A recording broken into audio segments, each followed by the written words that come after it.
خاوتي غداتي اهلا وسهلا مرحبا بكم يا جماعه الخير صباح الخير عليكم bonjour tout le monde وازول فلاون j'espère que vous allez bien j'espère que vous vous portez bien nous sommes le 28 novembre 2023 et j'espère que vous avez bien commencé cette journée. Quant à nous, nous allons commencer cette journée par un dossier judiciaire qui concerne un personnage mythique dans l'histoire de l'Algérie. C'est un personnage sur lequel on devrait faire un film et sur lequel on devrait faire même 10 livres. Et je ne comprends pas. Moi, j'ai essayé de le contacter une fois quand j'étais aux États-Unis d'Amérique. Je lui parlais une seule fois. Il est très discret, il ne veut pas parler. J'ai l'impression qu'il a tourné la page. Aujourd'hui, il est âgé de 84 ans et pourtant, il détient une grande part des secrets de l'Algérie.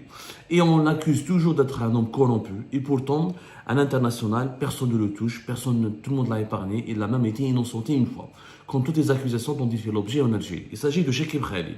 Chekib Khalil, ex-ministre de l'énergie de 1999 à 2010, PDG de Sonatrach de 2001 à 2003. L'un des hommes les plus détestés de l'Algérie.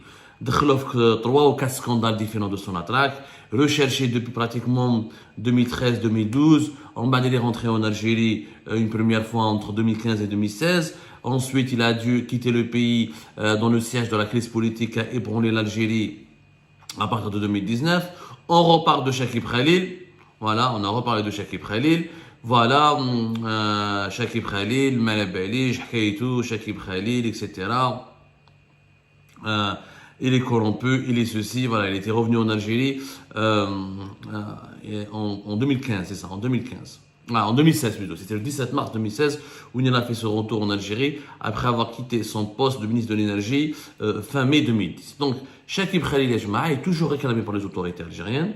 Alors, le dernier développement, parce que Chekib Khalil c'est un long feuilleton judiciaire. Là, on a une émission de 1h30 pour parler de son parcours, de sa vie, etc. Alors, Chekib Khalil je vous rappelle qu'il a été condamné le 19 janvier 2023 à 20 ans de prison ferme par le tribunal de Sidi Mohamed. C'était le pôle économique et financier du tribunal de Sidi Mohamed qui a condamné Chekib Khalil à 20 ans de prison ferme avec la confirmation d'un autre mandat international qui a été lancé à son encontre pour plusieurs chefs d'accusation en lien avec de la corruption. حصلوها فيه ما دخلوه في واحد لافير مع ولد قدور مع عمار غول مع نور الدين بوترفا قال لك il a volé, il a détourné. Enfin, on a accusé tout, on a accusé Chekib Khalil de tout. Mais réellement les preuves les preuves concrètes que Chekib Khalil s'est enrichi, il a volé, il a détourné de l'argent, on n'en a pas vu beaucoup de preuves. C'était beaucoup plus de spéculations, des rumeurs et des accusations verbales. La preuve يا جماعه بالك الناس ما لابالهاش parce qu'il y a plusieurs types de scandales qui sont Sonatrach. Le scandale Sonatrach 2, celui qui a éclaté vraiment entre 2010 et 2013, et celui qui a valu à Chekib Khalil un premier mandat d'arrêt international lancé par l'Algérie à partir de 2013 par l'ex-procureur près de la cour d'Alger. À l'époque, c'était Belkacem Zarmati. Belkacem Zarmati, c'était lui, qui avait lancé le premier mandat international contre Chekib Khalil. Un mandat international qui n'avait pas été validé parce qu'il y avait un vice de forme. C'était le 12 août 2013. Le procureur près de la cour d'Alger, Belkacem Zarmati, avait lancé un mandat d'arrêt international contre Chekib Khalil et ses proches. À l'époque, Zarmati était très proche des services secrets et on avait accusé le général Toufer, l'ex-patron du DRS, et ses relais et le DRS d'avoir orchestré une campagne anti-Chekib Khalil. Bon, dès le nouveau mandat d'arrêt international, ça n'a pas marché en janvier 2023 et l'Algérie a envoyé ce qu'on appelle des commissions rogatoires. C'est-à-dire que l'Algérie, elle a envoyé récemment, depuis 2021-2022, elle envoie plusieurs commissions rogatoires, c'est-à-dire des demandes d'entraide judiciaire à des pays étrangers, comme la France, comme la Suisse, comme les États-Unis, le Canada, etc., les principaux pays où les autorités algériennes soupçonnent les personnalités les plus corrompues du régime de Bouteflika de détenir ou d'avoir détenu ou des résidences, ou des comptes bancaires, ou des fortunes immobilières, ou des avoirs financiers. Alors, la Suisse a reçu une demande d'aide de la part de l'Algérie. L'Algérie a demandé donc à la Suisse de collaborer, à la justice algérienne à envoyer des requêtes dans le cadre du processus de commission rogatoire à la Suisse pour que la Suisse collabore et communique à l'Algérie toutes les informations concernant les activités financières ou immobilières de Chekib Khalil en Suisse et pour que la Suisse puisse inculper à son tour Chekib Khalil pour corruption. Et la Suisse a refusé de collaborer avec l'Algérie. Je dis bien, la Suisse a refusé de collaborer avec l'Algérie. C'est un média suisse qui s'appelle Suisse Info qui a sorti une information et qui a confirmé que la Suisse a, comme nous l'avons raconté nous auparavant, a accepté une demande d'entraide judiciaire de la part de l'Algérie concernant Abdeslam Bouchouerb, ex-ministre de l'Industrie de 2014 à 2017, ex-directeur de communication de la campagne du 4e mandat de Abdelaziz Bouteflika, ex-député RND, et ex-homme d'affaires aussi prospère en Algérie. Mais concernant Chekib Khalil, la demande présentée par l'Algérie, elle a été refusée. On nous appelons quoi? L'Office fédéral de la justice suisse.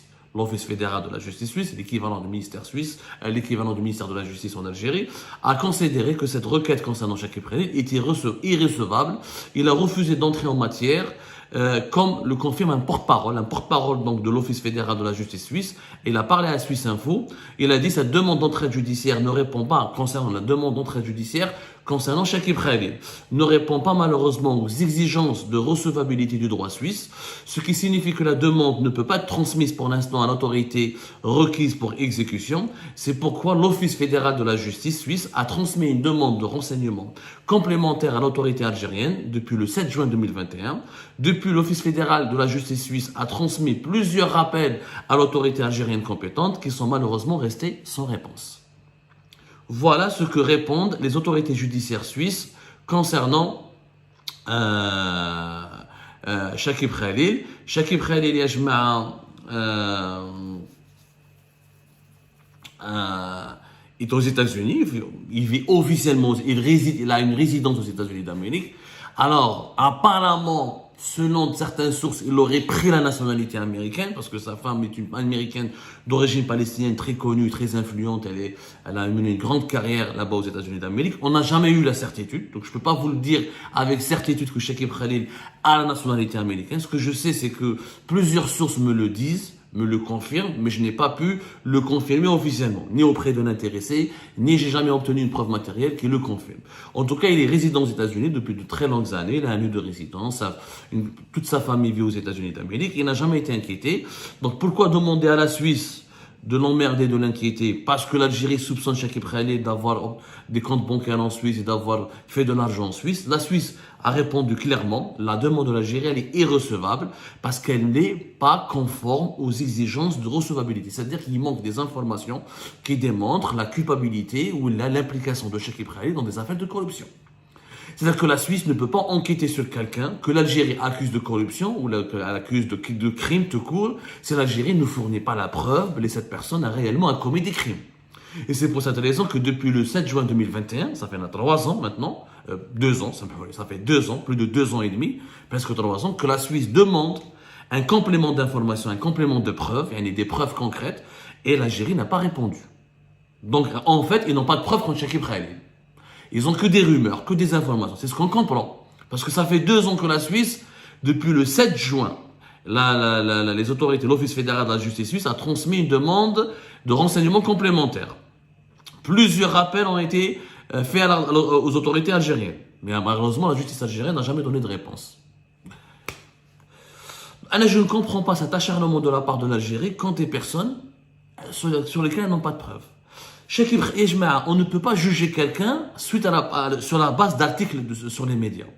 Je vous rappelle que Chekib Khalil, son implication dans le scandale Sonatrach est son principal co-accusé ou allié ou la personne à qui on avait prêté, qu'il avait ramassé un pot de vin de presque 200 millions de dollars, le fameux homme d'affaires Farid Bedjaoui. Chekib Khalil et Farid Bedjaoui ont été innocentés. Ils ont été définitivement innocentés par la justice italienne. La Cour suprême de cassation italienne avait confirmé le 14 décembre 2020 le jugement à la Cour d'appel de Milan du 12 juin 2020 qui innocente Farid Bedjaoui, Chekib Khalil et plusieurs personnes, dont des Algériens et des Italiens, qui ont été accusés d'avoir offert un pot de vin de plus de 197 millions de dollars à des dirigeants algériens par le biais de Chekib Khalil pour obtenir l'équivalent de 8 milliards d'euros de contrats en Algérie pour la compagnie Saipem, la compagnie italienne Saipem, entre 2007 et 2010, qui est l'une des filiales du géant italien Eni. La Cour de Milan avait acquitté Saipem. Elle a acquitté Saipem et plusieurs accusés, dont Farid Bedjaoui et Chekib Khalil, qui n'était pas réellement accusé directement, mais qui était cité noir sur blanc et que plusieurs parties ont demandé son inculpation officielle. ما كاش يا جماعة ni Farid Bedjaoui, ni Omar Habbour, ni Shakib Khalid, toutes les personnes qui avaient été citées dans l'affaire de Sonatrach, 7 ans d'enquête en Italie, il y a eu 7 ans d'enquête, des commissions rogatoires adressées à plusieurs pays, il y a eu des perquisitions en Algérie, des perquisitions à Paris, en Italie, il y a eu vraiment 7 ans d'enquête. À la fin, la justice italienne a estimé que Farid Bedjaoui n'a pas réellement fait ou l'a donné un pot de vin ou la versé de la corruption. C'est simple. Mais la décision, elle est claire, les jma'a dans la justice italienne. Donc, sur la base de cette décision, les Suisses ont une décision de la part, où je la justice italienne. Dans son dernier verdict, elle dit que Farid Bedjaoui n'avait pas joué un rôle qui peut raisonnablement être interprété comme une offre de service illicite, mais comme la promotion ou pour la promotion de son, il a joué le rôle d'activité d'agent facilitateur, dont la rémunération ne peut être traitée comme un pot de vin, compte tenu du fait que de nombreuses grandes entreprises font souvent appel à des agents locaux pour opérer dans des pays très différents en culture et en législation. C'était l'arrêt définitif qui a été rendu par la plus haute cour de la justice italienne. Donc, ma cage ya jma'a, Saïbem innocenté, Farid Bedjaoui innocenté, et par ricochet, Shakib Khalid et les autres responsables qui ont été cités dans ce dossier, qui ont été interrogés ou inculpés, ont été innocentés. Donc, sur quelle base la Suisse va dire, d'abord sur quelle base l'Algérie accuse encore Shakib Khalid d'être un corrompu? On a les preuves. On ne peut pas dire que ce que je veux, peut-être que Shakib Khalid, peut-être ou certainement, il a touché de l'argent, il en a profité du système, je ne suis pas en train de le défendre. Mais il faut qu'on soit professionnel.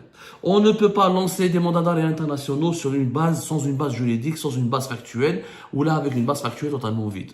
On ne peut pas noircir, ou là accabler quelqu'un, ou là toucher à sa réputation, si nous n'avons pas de preuves concrètes.